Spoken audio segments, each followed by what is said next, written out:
Hello, I'm Garry Beardmore, the dealer principal here at Arbery in Walsall. This is the third video in the Going the Extra Mile series, where we demonstrate essential checks you should make before going on a long journey in your vehicle. Here's how to check and top up your engine oil.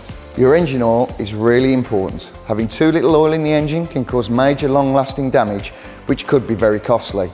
Firstly, it's important you park the car on level ground and the engine hasn't been running for a good half an hour. You'll want to check you have the right oil for the engine.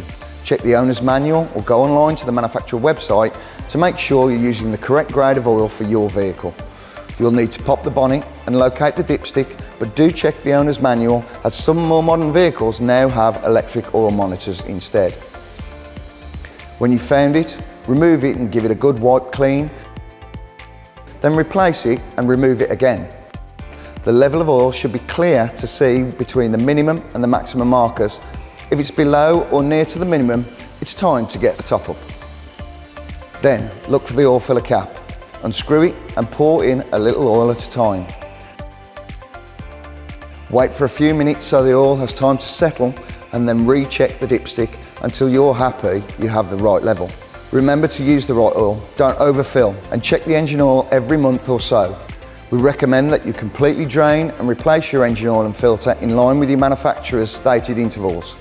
This will be shown in your service book, or just contact us and we'll be glad to confirm when it's next due.